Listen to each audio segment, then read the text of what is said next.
প্রিয় দর্শক, আজ আমি আপনাদের পঞ্চগড় জেলার সুন্দর সুন্দর ভ্রমণ স্থান এবং কোথায় থাকবেন তার সকল বিস্তারিত জানানো এবং দেখানোর চেষ্টা করব।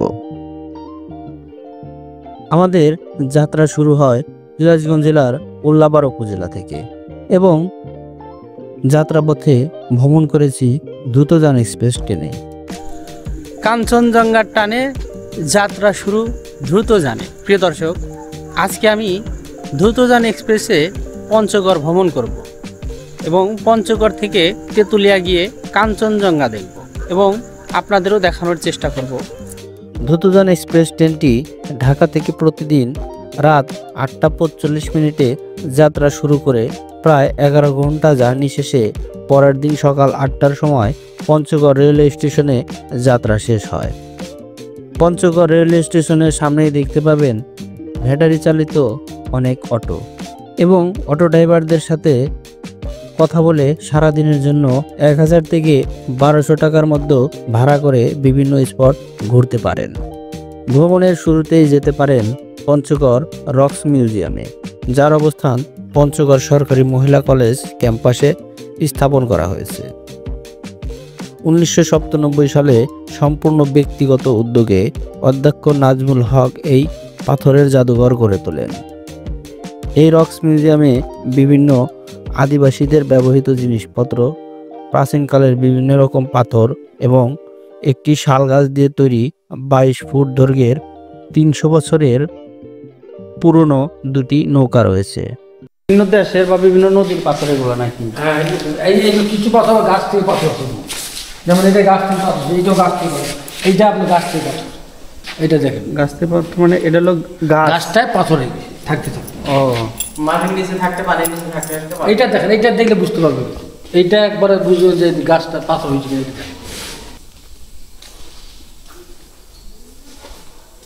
মানে একটা গাছের গুল দিয়ে হচ্ছে এই নৌকাটা বানানো নাকি? তো পাথর, কিন্তু গাছটা তো পাথরের মতো শক্ত দেখতেছি এখন পর্যন্ত।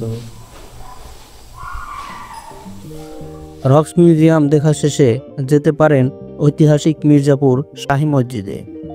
পঞ্চগড় জেলার আটোয়ারী উপজেলায় অবস্থিত বাংলাদেশের অন্যতম প্রত্নতাত্ত্বিক নিদর্শন। তারপর চলে যেতে পারেন তেঁতুলিয়া বাসস্ট্যান্ডে, যেখানে রয়েছে একটি বিশাল তেঁতুল গাছ এবং এই তেঁতুল গাছের নাম অনুসারেই এই উপজেলার নাম রাখা হয়েছে তেঁতুলিয়া। প্রিয় দর্শক, এই হচ্ছে তেঁতুল গাছ, যার নাম অনুসারে এখানকার নাম রাখা হয়েছে তেঁতুলিয়া। আমি এখন এখানেই দাঁড়িয়ে আছি।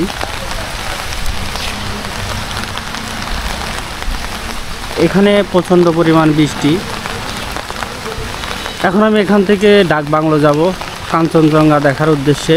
যদি দেখতে পাই তাহলে তো অবশ্যই আপনাদেরও দেখাবো। ততক্ষণ সবাই সাথে থাকবেন। তেঁতুলিয়া বাসস্ট্যান্ড থেকে মাত্র 1 কিলোমিটার উত্তরে অবস্থিত এই তেঁতুলিয়া ডাক বাংলো, যেখান থেকে কাঞ্চনজঙ্ঘার ভিউ খুব ভালোভাবে দেখা যায়।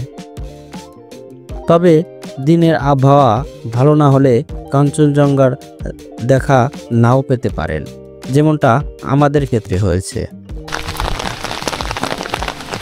এটি হচ্ছে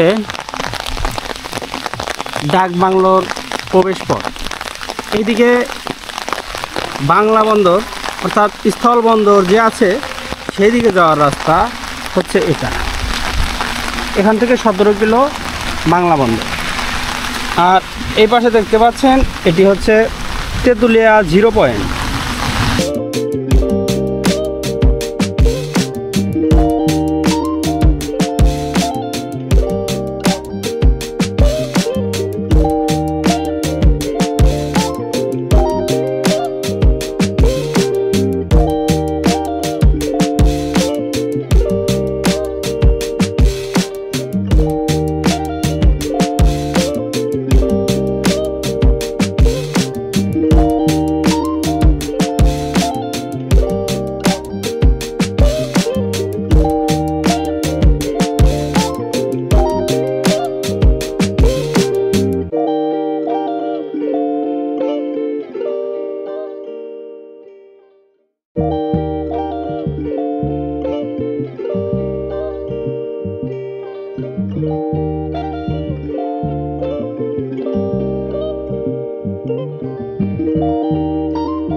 তেঁতুলিয়া পিকনিক কর্নার প্রবেশ তোরণ শুভ উদ্বোধন করেন জনাব আনিসুর রহমান, চেয়ারম্যান তেঁতুলিয়া ইউনিয়ন পরিষদ তেঁতুলিয়া।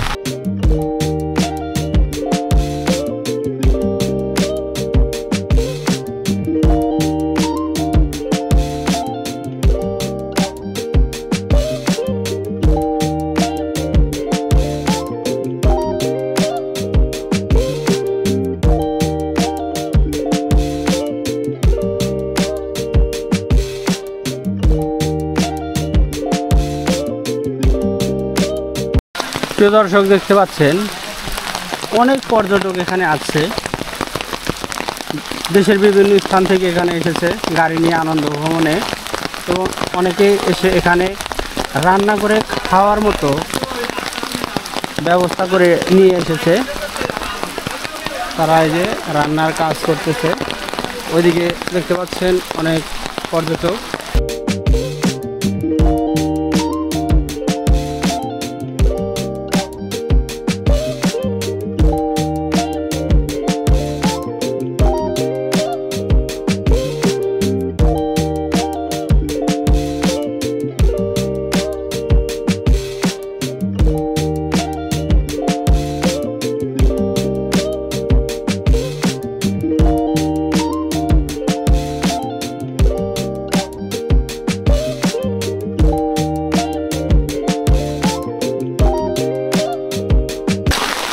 অপরূপা পঞ্চগড়, তেঁতুলিয়া পঞ্চগড় সিজন 2।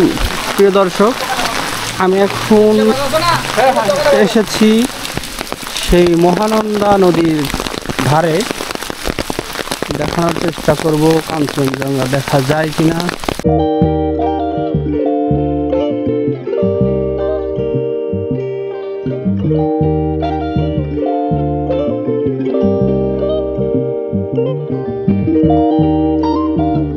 এই হচ্ছে মহানন্দা নদী। নদীর ওপারে হচ্ছে ভারত, অর্থাৎ নদীটাও ভারতের মধ্যেই। হচ্ছে বাংলাদেশের শেষ সীমানা। আর ওইদিকে কাঁটাতারের বেড়া দেখতে পাচ্ছেন, ওটা হচ্ছে ইন্ডিয়ান বর্ডারের কাঁটাতারের বেড়া। তবে ইন্ডিয়ার সীমানা কিন্তু ওইটা না, নদীটাও ইন্ডিয়ার মধ্যেই পড়েছে।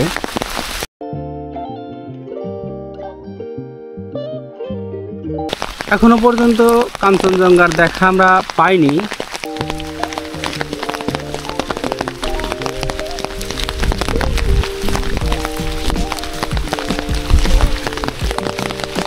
কাঞ্চনজঙ্ঘা যদি দেখা যায় তাহলে এখান থেকেই খুব ভালোভাবে দেখা যায়। তবে আজকে কাঞ্চনজঙ্ঘার দেখা কেউ পাইনি। এখানে এসে আমি স্থানীয়দের সাথে কথা বললাম। গত 5 থেকে 6 দিন হলো কাঞ্চনজঙ্ঘার দেখা কেউ পাইনি। তবে কাঙ্ক্ষিত কাঞ্চনজঙ্ঘা দেখার জন্য আমরা আরও একদিন এখানে থাকব। দেখি আগামীকাল দেখতে পারি কিনা। আমরা যদি দেখতে পাই তাহলে অবশ্যই আপনাদেরও দেখাবো।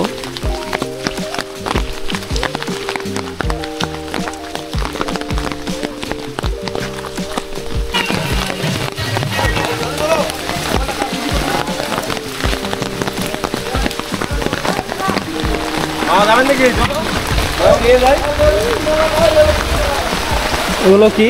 সীমান্ত চা, তেঁতুলিয়ার শেষ প্রান্তে একবারে। এগুলো কি এখানে যে হয় উৎপাদন হয় সেই মানে এখানকার উৎপাদিত চা, তেঁতুলিয়া স্থানীয়। এখানে তো চার বিভিন্ন নাম আছে, বিভিন্ন নাম আছে। তো কোনটার কি নাম? এখানে শুধু সীমান্তই আছে। আজকে বৃষ্টির জন্য আনি নেই অন্য চা। ঠাকুরের কথা বলতেছি। তবে কাঞ্চনজঙ্ঘা যখন দেখা যায় এখান থেকে তো মনে হয় এখনো তো দেখা যায় মাঝে মাঝে, কিন্তু আজকে মানে ভিউটা মনে এখান থেকে ভালো দেখা যায় না। 7 দিন আর দেখা যায় না। শুক্রবার থেকে বন্ধ দেখা যায়। আবহাওয়ার হ্যাঁ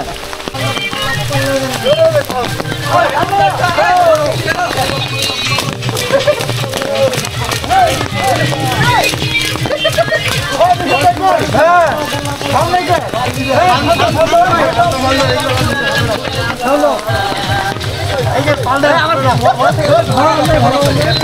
কাঞ্চনজঙ্ঘা দেখা শেষে যেতে পারেন কাজী টি স্টেটে। কাজী টি স্টেট হলো বাংলাদেশের প্রথম আন্তর্জাতিকভাবে প্রত্যয়িত জৈব চা বাগান, যা 2000 সালে পঞ্চগড়ের তেঁতুলিয়া উপজেলার রওশনপুর গ্রামে স্থাপিত হয়। এই বাগানটি কাজী অ্যান্ড কাজী টি স্টেট নামে বেশি পরিচিত।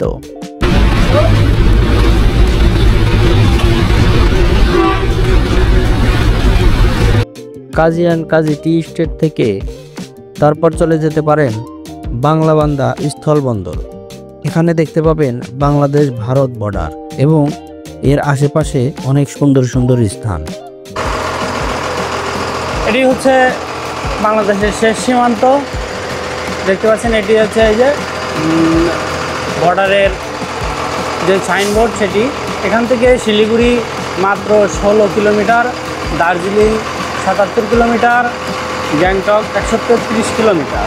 এবং এই পাশে যদি আপনাদের দেখাই তাহলে দেখতে পাবেন সিকিম 154 কিলোমিটার, থিম্পু ভুটান 286 কিলোমিটার এবং কাঠমান্ডু নেপাল 494 কিলোমিটার। আর এই দিকে আপনাদের যদি দেখাই, দেখতে পাচ্ছেন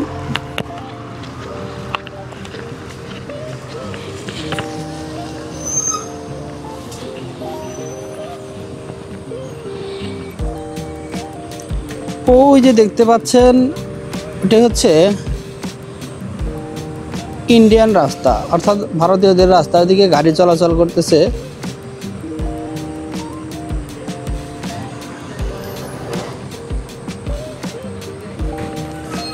এবং যে জমিগুলো দেখতে পাচ্ছেন, এই জমিগুলো বাংলাদেশি, এবং এই যে এই পাশেই দেখতে পাচ্ছেন সেটি হচ্ছে ইন্ডিয়ান। ওই যে একটা পিলার আছে ছোট, লেখা আছে বাংলাদেশ, এবং তার অপর পাশে কিন্তু লেখা আছে ইন্ডিয়া।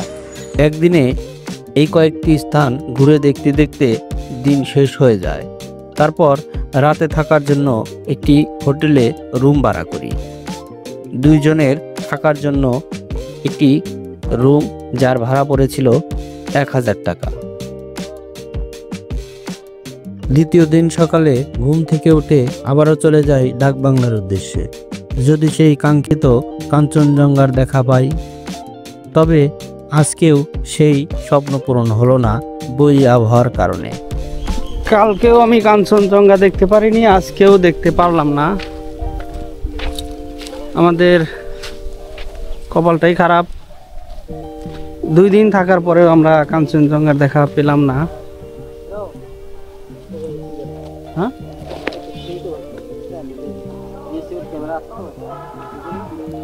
এটি হচ্ছে মহানন্দা নদী, ওইটা হচ্ছে ইন্ডিয়ান চা বাগান।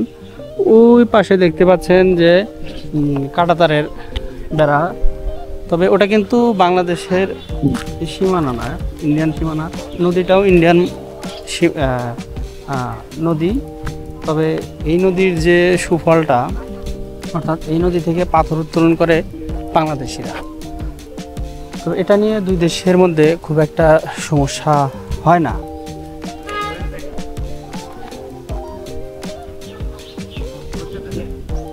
তারপরও প্রায় 2 ঘন্টা দাঁড়িয়েছিলাম যদি কাঞ্চনজঙ্ঘার দেখা পাই, কিন্তু সে ঘুরে বালি। যে কাঞ্চনজঙ্ঘা দেখার জন্য কষ্ট করে আসলাম এবং 2 দিন অপেক্ষা করলাম, সেই কাঙ্ক্ষিত কাঞ্চনজঙ্ঘা দেখতে পেলাম না। তবে এখানে দেখার মতো আরও অনেক কিছুই রয়েছে। সেই স্থানগুলো দেখার জন্য 200 টাকা দিয়ে একটি অটো ভ্যান রিজার্ভ করলাম 4 থেকে 5টি সুন্দর সুন্দর স্থান ঘুরে দেখার জন্য। এবং প্রথমেই দেখতে পেলাম এটি হচ্ছে আই লাভ তেঁতুলিয়া, এবং এটি হচ্ছে ডাকবাংলোর দক্ষিণ পাশে অবস্থিত। ডাকবাংলোর দক্ষিণ পাশে একটি কবরস্থান আছে, সেই কবরস্থানের পাশেই হচ্ছে এই আই লাভ তেঁতুলিয়া। দেখতে পাচ্ছেন, আপনারা যদি এখানে ঘুরতে আসেন, কাঞ্চনজঙ্ঘা দেখতে আসেন, তাহলে অবশ্যই আই লাভ তেঁতুলিয়ায় আসবেন, এখানে একটু সময় কাটাবেন। তারপর গেলাম তেঁতুলিয়ার সীমান্ত বাজার, যেখান থেকে ভারতের শিলিগুড়ি ব্রিজ দেখা যায়। এটি এখন শিশু পার্ক নামে পরিচিত এবং এই সামনে দেখতে পাচ্ছেন এটি হচ্ছে যে সেই মহানন্দা নদী, আর ওই যে দেখতে পাচ্ছেন ওটি হচ্ছে শিলিগুড়ি ব্রিজ, ইন্ডিয়ান যে ব্রিজ আছে শিলিগুড়ি সেটাই। ওইদিকে হচ্ছে চা বাগান, ওই যে ওটি হচ্ছে ইন্ডিয়ান রাস্তা। তো আমি এখন এখানে দাঁড়িয়ে আছি, ওই দেখতে পাচ্ছেন শিলিগুড়ি ব্রিজ। তারপর দেখতে গেলাম বিদেশি বাঁশ, যেগুলো বাংলাদেশের স্বাভাবিক বাঁশের থেকে প্রায় 4 থেকে 5 গুণ মোটা। বাংলাদেশে একটি কথা প্রচলিত আছে, সেটি হচ্ছে একটি জিনিস যা মানুষ মানুষকে দেয়, সেটি এখন আমি আপনাদের দেখাবো। এই দেখেন, এটি হচ্ছে সেই জিনিস, অর্থাৎ বাঁশ।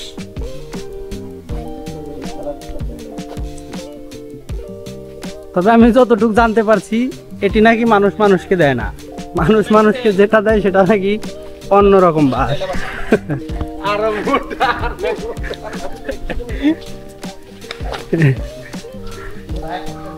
এটি হচ্ছে ভাই, এগুলা মূলত কোন দেশের বাঁশ? এগুলা মূলত নেপালিয়ান বাঁশ। দেখতে পাচ্ছেন কত মোটা, সরি এটা হচ্ছে ভুটানের বাঁশ। দেখতে পাচ্ছেন কত মোটা, হাত দিয়ে আমি ধরতে পারতেছি না।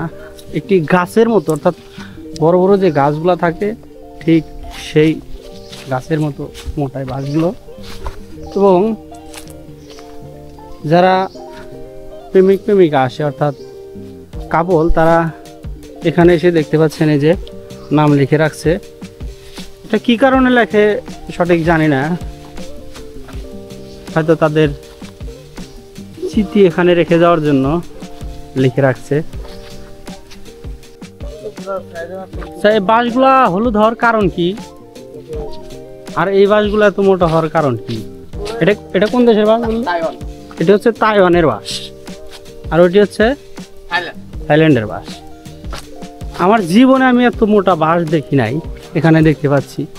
হয়তো ক্যামেরায় বোঝা যাচ্ছে না যে বাঁশগুলা কতটা মোটা, তবে আপনি যদি এখানে আসেন, সামনাসামনি দেখেন, তাহলে বুঝতে পারবেন। একটা জিনিস আপনারা একটু ভালো করে লক্ষ্য করেন। এই দেখেন, আমি হাত দিয়েছি, আমার এই আঙুলটা এভাবে রেখেছি, বাঁশের 4 ভাগের 1 ভাগও আমি ধরতে পারি না, তাহলে বোঝেন।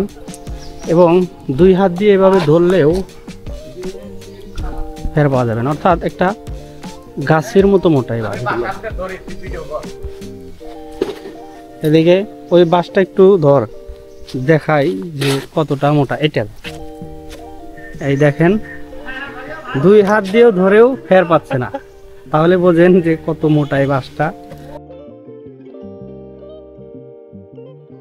এবং সর্বশেষ যে স্থানটিতে গেলাম, সেই স্থানটি খুবই সুন্দর এবং এখানে বিভিন্ন রকমের চা পাওয়া যায়, তার মধ্যে কাঁচা পাতার চা বিখ্যাত।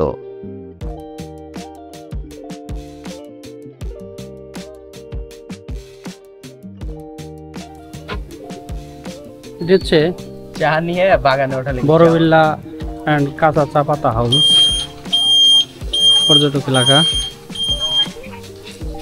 ওই পাশে হচ্ছে ইন্ডিয়ান চা বাগান, আর এই পাশে হচ্ছে বাংলাদেশের চা বাগান।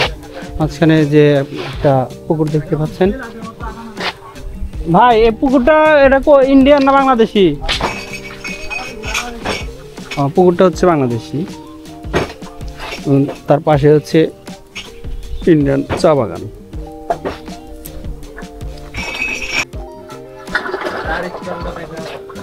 বড়বিল্লা হোটেল, বড়বিল্লা অ্যান্ড কাঁচা চা পাতা হাউস। এখানে আসলে আপনারা বিভিন্ন ধরনের চা খেতে পারবেন, বিভিন্ন দামের আছে এখানে।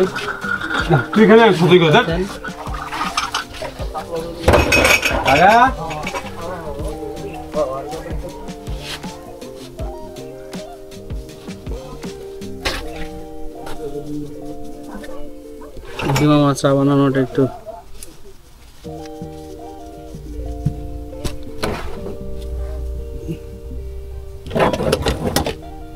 আপনার দোকানে কত রকমের চা আছে? 60 প্রকার। 60 প্রকার।